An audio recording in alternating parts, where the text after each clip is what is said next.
All right, so today we are going to be talking about how to live a sustainable lifestyle.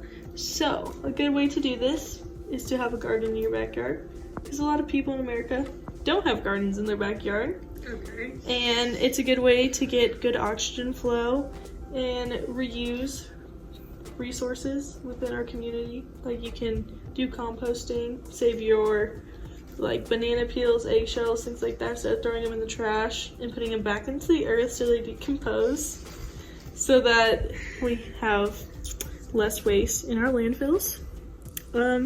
Some other things you can do, so instead of sitting and waiting for your car to warm up, a good thing to do is just drive and go wherever you're going, because with today's technology in our cars, you don't really have to wait for it to warm up unless you're in -degree weather and your car's literally frozen, because it puts a lot of carbon output into the earth and it's really bad for society.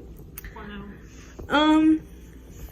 Another thing you can do to live a sustainable lifestyle is to eat more plant-based instead of processed.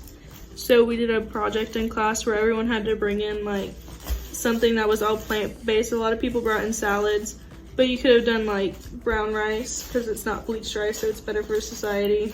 Does hummus count? No. Well, I guess you could have made hummus. What counts outside of salad? As plant-based? Yes. So anything that's not processed, essentially.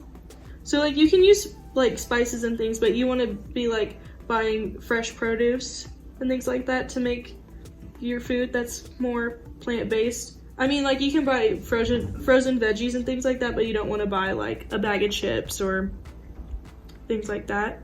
Okay. You want things that are more natural, so more like how they would be found out in the real world. So you kind of want to steer away from canned foods too, because then you're also creating more waste for the earth. You want to use things that are more sustainable to the earth to create less waste to the earth. Another thing you can do to live a sustainable lifestyle is to use reusable metal straws versus the plastic straws that you get at McDonald's or whatever. Our college uses paper straws, but they're not very pleasing to the mouth, so I like to bring my own straw, or use a reusable cup when you go to Starbucks. They also give you a 30-cent discount for that, so saving you money. Bring your own plastic bags to the grocery store instead of, not plastic bags, plastic bags to the store instead of using their single-use But plastic bags. What about right now when you can't bring your own because of Corona? Well, that's a different story. When you can bring your own, you want to bring your own. Some places like California, you have to pay extra for that plastic bag, so they're discouraging you from buying those kinds of things. There's a store in Omaha called Natural Grocers, I think, and you the first time you go there, you get a reusable bag that says their name on it, so you know when I'm going to the store, bring that bag with me, because they don't have plastic bags in the store. So you either have to bring your own bag or just take everything out in the cart. Costco does the same thing. They use boxes instead of bags, so they're not creating as much waste. So instead of using cleaners that you buy at the store, bleach and things, my teacher offers using an orange peel to clean your counters. A, it smells really nice, and B, there's no harsh chemicals in it, so it's just take the orange peel and rub it on your counter. Yeah, he said he was intrigued by the orange peel. I wonder what I could do with this, and so he just started cleaning his counters. And but does it actually get anything off of the counter, or does it just make it smell nice? Yeah, he said it actually picked things up off the counter. And he said another thing, when you're building your house, make it so that more natural light comes in your house, so that you don't have to use as much electricity, because he says even at night in his house you can still have the outside light coming in from the street lights or whatever. And so when you buy things from the store, a lot of them have so when you're going to the store, a lot of things are packaged in single-use plastics, or they can be recycled, but there's no other purpose to them besides that packaging. So some things to remember when you're going grocery shopping is looking for local places to get those things.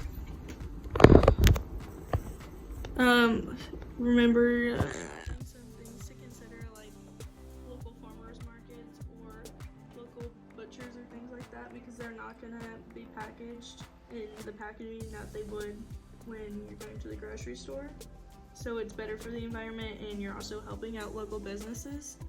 And plus, then you're getting that plant-based diet too, because everything there is organic versus like GMO plants, which is a monoculture, because a lot of them come from the same like seed when there's so many different varieties of each plant, which kills the ecosystem.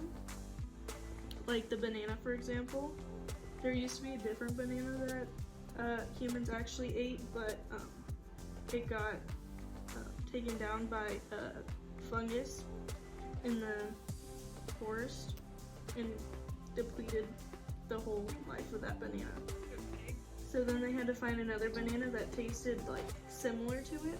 Yeah. So that's the banana we have now. But they're also having issues with that banana now because it's being depleted by that same fungus.